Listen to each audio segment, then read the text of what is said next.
We invite you to listen to the following Dharma talk by Supreme Master Ching Hai, titled How to Find God, given on October 15, 1989, in the United States.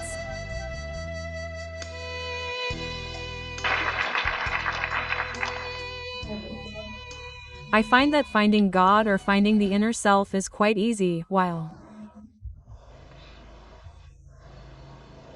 finding solutions to the world's problems is very difficult. Therefore, I find that going inward and finding our true inner nature is very easy. But, for example, driving a car is very difficult for me. Or perhaps translating, like the doctor does, is also difficult. So why is finding the kingdom of heaven or our inner self so easy? Because the Bible says that the kingdom of heaven is within us. Buddhism also says that the Buddha is in the heart. This is the Buddha within the heart. We all know that God is within, and we have heard about that. But sometimes we still think, if God is within us, why don't we see him? If the Buddha is in the heart, how can we see him? Why? A simple reason is that we usually look outside, not inside.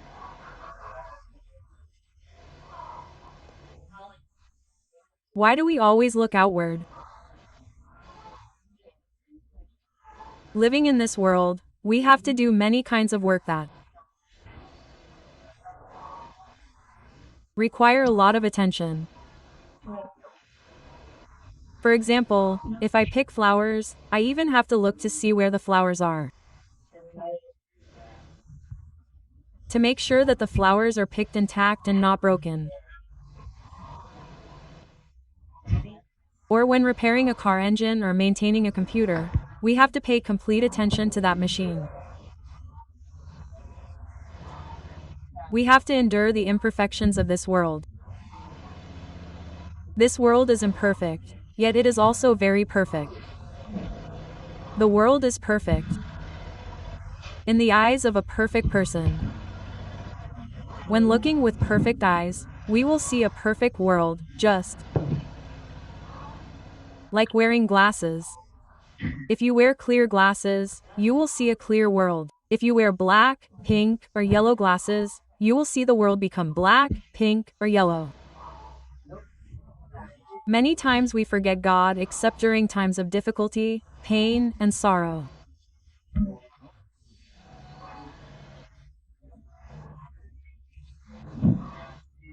But then sometimes it's too late if we only remember him occasionally.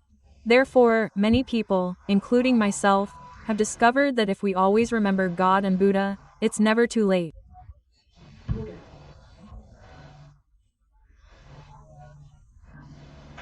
The way to do this is very simple. Let me tell you a story from Indian scriptures. The story goes that a great spiritual master told a story about God, asking who he preferred more, the monastic or the layperson, both of whom revered him. So, who did he prefer?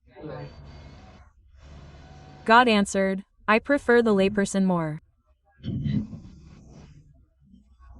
Why did God prefer the layperson more? Or why was he more moved by their sincerity than that of the monastic?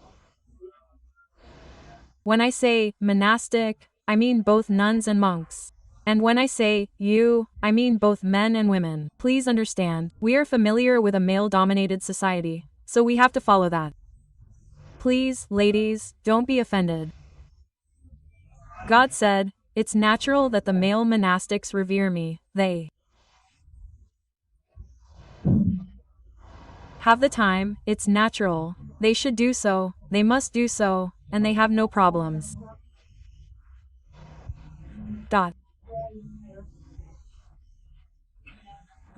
But laypeople have many burdens, many temptations surrounding them. They swim in temptation, yet they still remember me, still revere me. Therefore, I am more moved by their sincerity, that they can even remember me. Quote, do you understand? Why does God differentiate like that? That's how it is. The story shows us what is important. It's not how much we offer to God, but the sincerity of our hearts. That's how we should revere and remember God and Buddha within ourselves. So, how do we do this every day? We do it by remembering God and Buddha every day. Because God and Buddha are within us, but if we don't remember, we are ordinary people, but remembering God and Buddha makes us saints. That's all. The story I just told shows us that God and Buddha don't need us to become monastics or to constantly remember them all day long. But remember, even just thinking about God and Buddha for 1 minute during your busy time, trying to remember and think about God and Buddha a little bit, that is very significant. It's like having a lot of money and giving 100,000, and having little money and giving 10,000. Sometimes, that 10,000 is even more valuable than the 100,000. God and Buddha have let me know that those who remember and think about God and Buddha, even for a short time, especially during the time when they are leaving this world, if they remember and pray to God and Buddha very sincerely, they will definitely be reborn in the Pure Land.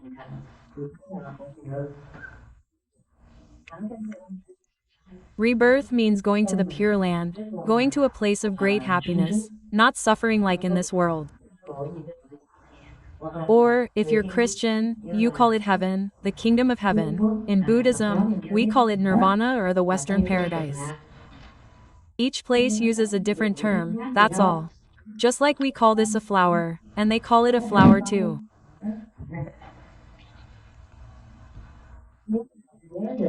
If you constantly remember and think about God and Buddha like that, one day, very sincerely, you will feel that you and God and Buddha are one.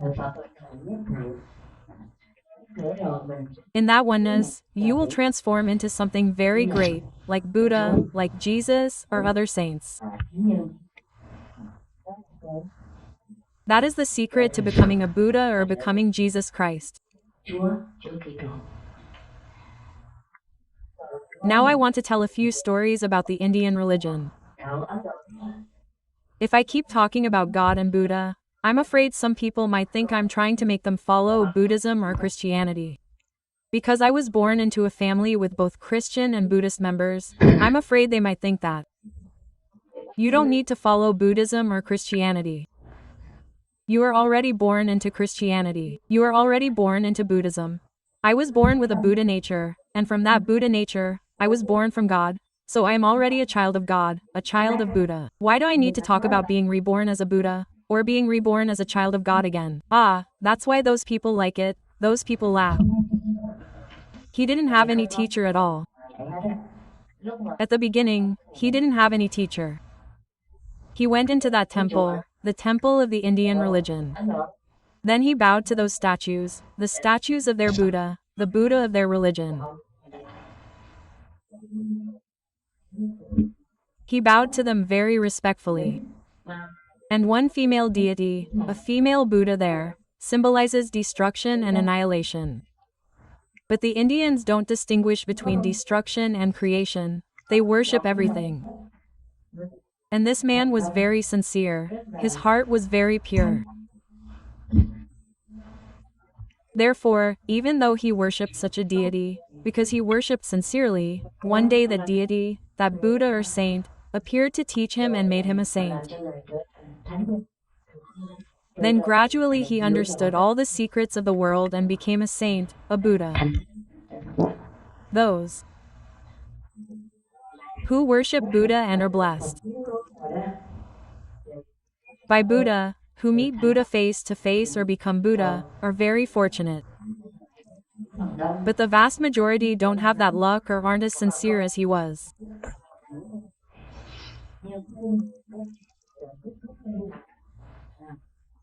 Perhaps he had practiced spiritual cultivation for lifetimes, so he didn't need a teacher to become a Buddha or to meet deities and saints.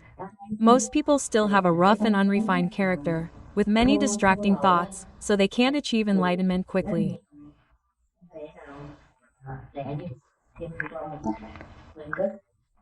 Therefore, there's another way. We can seek out people who have received divine grace, sit with them, and spend time with them. Visiting them occasionally allows us to benefit from their grace, which spreads. Like a fragrance, it's like applying perfume. The person sitting nearby also smells it, or like a sandalwood tree planted in a forest. Even if there are only 1 or 2 trees, the entire forest becomes fragrant with the scent of sandalwood. The other trees also acquire the same fragrant scent. It's truly miraculous. That's why sandalwood trees are considered so precious and valuable, because of their special qualities, you understand? There are a few people in this world who also possess such special qualities, like the Indian spiritual master I just mentioned. This man is very famous in India and also very famous worldwide. While he was alive, he wasn't famous at all. After his death, his disciples spread his teachings, and now everyone knows him. I just asked you if you knew him, and you all knew him. I'm very happy that Vietnamese people who go to America or other Western countries have a higher level of cultural understanding and a more open-minded approach to religious matters.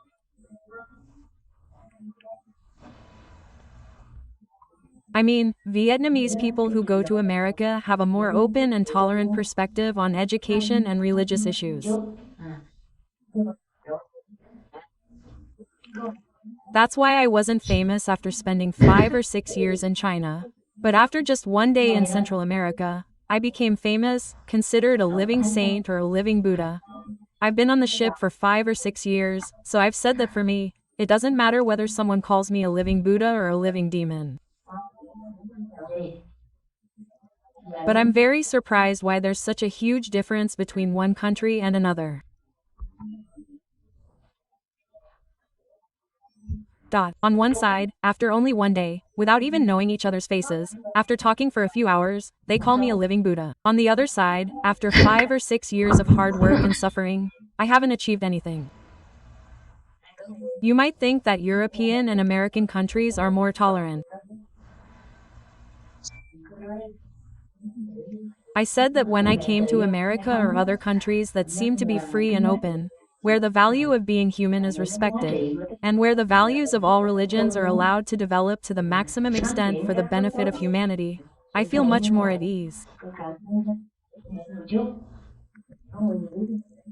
But that doesn't mean I neglect the people in Taiwan or China, or those in countries that don't seem to be as open. I'm just saying this so that the Americans and the listeners here understand and can be happy for themselves, and I'm also happy for you all to be in such a free country.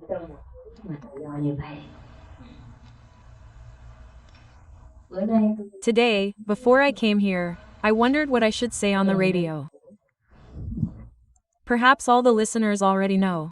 They already know how to find their Buddha nature, how to find the paradise within themselves.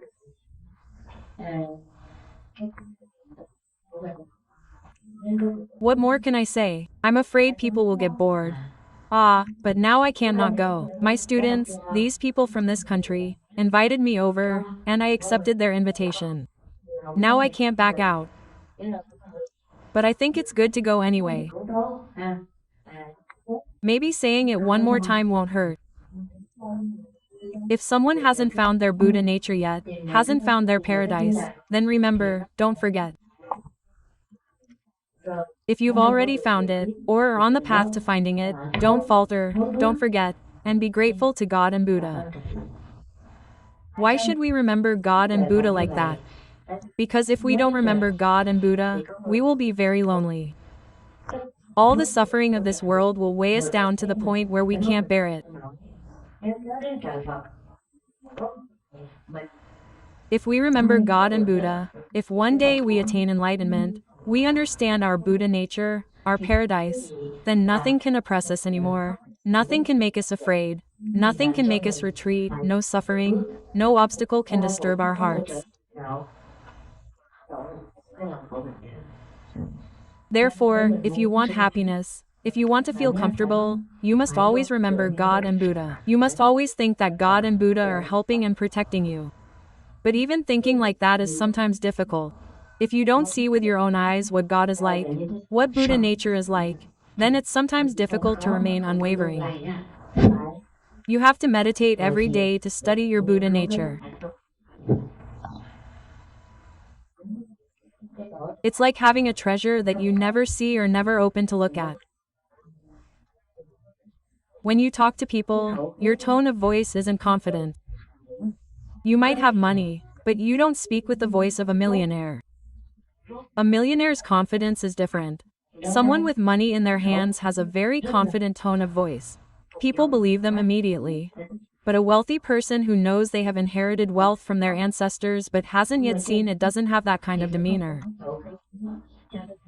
Therefore, we must see our own assets. Only then can we use them a little. Only then can we benefit ourselves and have a different demeanor. The difference between us and the Buddha, or those very great beings, is because they know how to use their Buddha nature. They know how to use the power that God and Buddha have bestowed upon them, what we call the kingdom of heaven within us, or the Buddha mind within us, the Buddha nature. But unfortunately, I say that if a small number of people in this world use that power, knew how to use that power, knew how to use that wisdom, then our world would have become a paradise long ago. Not everyone needs to use it. Only a few people using it would be enough. But unfortunately, too few people use their miraculous, inconceivable innate abilities. Only a few people like Buddha, Jesus, Ramakrishna, or those in this era like Yogananda, Vivekananda, Ramakrishna, and so on. In Vietnam, we also have a few saints like the founder of Sao Dai. Very recently, before there was Buddha, and more recently there was the Sao Dai figure. What's his name? Win Fu So, or another one. And then there were probably a few more recently. Are there any others? The coconut monk? He's very good, right? The coconut monk became a Buddha? That's great. Vietnam also has people who have become Buddhas. Very good. I heard he's very famous. So I'm very happy. Perhaps no one understood him, so he went and sat on a coconut tree. Does that prove he was lonely? Indeed. Achieving enlightenment is very lonely, because few people in the world achieve enlightenment, and when you say something, few people understand it. If they don't slander you, that's already very good. That's very good. She said that because she has seen it with her own eyes, the eye of the Buddha, the divine eye, has seen firsthand that all things are one.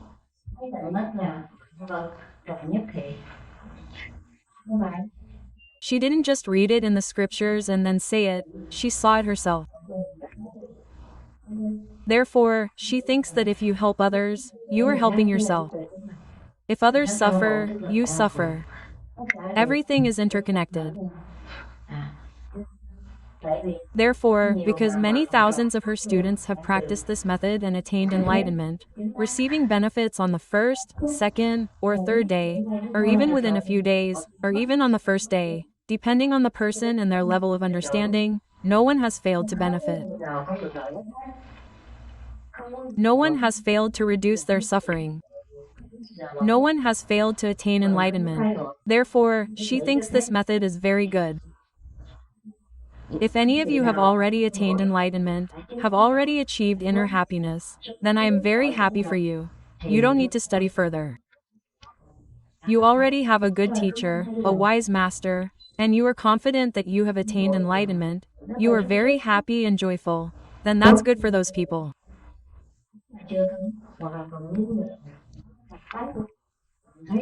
However, if you haven't yet, or if you still doubt your Buddha nature, still feel suffering, still lack inner peace, haven't attained enlightenment, haven't seen the light, and haven't heard the wondrous sound of the Buddha, Then you can study with us to share moments of joy, reduce the suffering in your life, and help yourself, help your grandparents, parents who have passed away, or your future self, and help your country, and help bring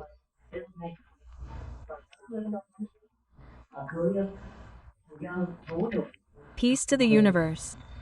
She only knows how to say that much until the end of her life. Someone asked how one can feel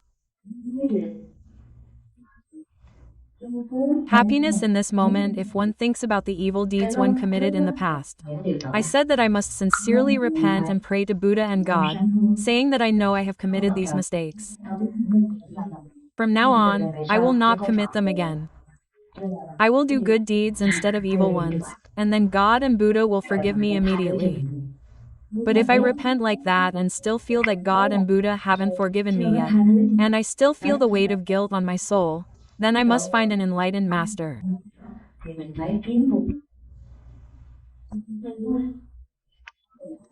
They have compassion, they have the power, they can take away my sins, my feelings of guilt. They burn them away. They use their compassion and wisdom to eliminate and destroy my evil deeds, and then I will feel like a child, like an innocent child, and I won't feel guilty anymore. That would be good. Someone asked, do you believe in God, in Buddha, in Christ, in that religion called self-reliance, or do you believe in yourself? Is God a being with a form or without a form? What is God like? I said that God has both form and no form. If God wants to have a form for us to see, then God will appear in some form. Our Buddha nature is usually formless, but if it wants us to see it, it must appear as Buddha Shakyamuni, as Bodhisattva of Avalokiteshvara, as Amitabha Buddha for us to see. Or it appears as a radiant light for us to see. Or it appears as miraculous sounds for us to hear, so that our souls are purified. If everything is formless, then how would we know? We are human beings. We are not Buddhas, are we? If everything is said to be formless, then how can we believe? But I believe in everything, both formless and with form. And I also believe in myself, because I am also God and Buddha. I also came from God and Buddha. At least I am a part of God and Buddha. Someone asked, what is the transmission of the mind seal? So what is the method of transmitting the mind seal to achieve sudden enlightenment? She said this isn't really a method either. But if she doesn't call it a method, ordinary people won't understand. We usually say there's nothing, no method, so how would anyone know to come? So she temporarily calls it a method. But actually, it's not a method. If you want, you can call it an invisible method. Yes. But actually, it's our Buddha nature within that accepts it. Our Buddha nature accepts it. At this moment, I want to call it enlightenment. At this moment, I want to wake up to help the world, to help myself. Usually, the Buddha nature is asleep. But the moment we accept the transmission of the mind seal, that's the moment our Buddha nature wakes up. The part that accepts the awakening, right? It doesn't want to sleep anymore. It wants to wake up to save sentient beings. Ah, that's saving ourselves. That's why the Buddha said sentient beings save themselves. The Buddha doesn't save sentient beings. The Buddha or the enlightened master is just someone who presses the button. Understand? The electricity is already there. It's like striking a match. The fire is already inside. You just strike it and it lights up. If I strike this, there's no fire, right? Yes. The fire is already there. The person striking it just helps it ignite. Understand? The teacher just helps you, like waking up your Buddha, washing his face, saying, "Teacher, go to work. You've been sleeping for thousands of years." Quote, understand? That's how it is. So there's no method at all. We already have the Buddha. What do we need a method for? The Buddha is asleep. But now someone comes along who knows how to wake him up, splashing water on him so he wakes up. How can we splash water on ourselves while we're asleep? Understand? So there has to be someone from the outside to splash water on us to wake us up. That's what you call an enlightened master. The master has the right to sprinkle water.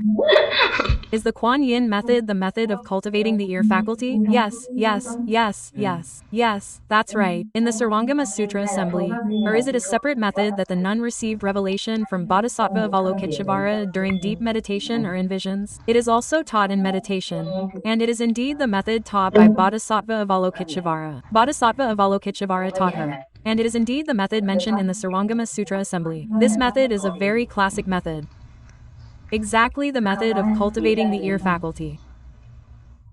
How to avoid getting lost in meditation. Is it true that when meditating, if you encounter Buddha, kill the Buddha? If you encounter a demon, kill the demon? As the sutra says, you can only kill if you don't encounter them. You can't necessarily kill them if you do encounter them. You can't even see the demons, so how can you kill them? If you want to avoid getting lost in meditation, whenever you encounter Buddha or demons, don't feel happy, joyful, or afraid. Just wholeheartedly recite the Buddha's name or wholeheartedly focus on your method. That way, you won't get lost, right? And during meditation or outside of meditation, your mind, body, and speech must be pure, and it's best to eat vegetarian food as much as possible. How to understand yourself and forgive those who cause you suffering. This ideal is very good. Try hard. Pray to the Buddhas and Bodhisattvas to help you achieve this level. But sometimes, many people are very unreasonable, aren't they? They cause you suffering without reason. So you also have to find a way to make them awaken a little, not always bowing your head and accepting it. Do you understand? You love them, but you also have to guide them. You have to be strict and firm with them, letting them know that what they are doing is wrong, understand? You shouldn't always bow your head like that. You're harming yourself and others. Depending on the situation, I treat people with compassion and gentleness, but I also need to be firm so that people respect me. If I keep bowing my head all the time like a doormat, people will just trample on me, you know? Compassion doesn't mean being foolish. True compassion must be accompanied by wisdom. How to practice amidst busyness. Practice whenever you have free time. When you're working, recite the Buddha's name. If you don't indulge in worldly pleasures, can you still be reborn in the Pure Land? You can be reborn in the lower realm. But only when you have very strong faith can you achieve it. Or when you meet a very enlightened and virtuous practitioner, you trust them, that living Buddha, and you ask for their help. When you die, that Buddha will guide you. Eating meat makes it very difficult to be reborn in the Pure Land, you know, because the karma is heavy. It pulls you down, it drags you down. But if there's a living Buddha you trust and you ask for their help, then you can be saved. When will the Longhua assembly begin? When will Maitreya Buddha be reborn and where? Oh, this is a long time from now. The world is not stable, so he won't come down. Only when all people practice and become good people, all become vegetarians and recite the Buddha's name, will the Buddha come down. If he comes down now, we shouldn't be stubborn and die. If he comes down, he might even imprison us and harm us. This world is very dangerous. Very few Buddhas dare to come down. You don't believe me? Go up to the heavens and ask if any Buddha dares to come down. They only come down occasionally. They're afraid that if they come down to help, they won't achieve anything, and they'll only accumulate more karmic obstacles and be harmed.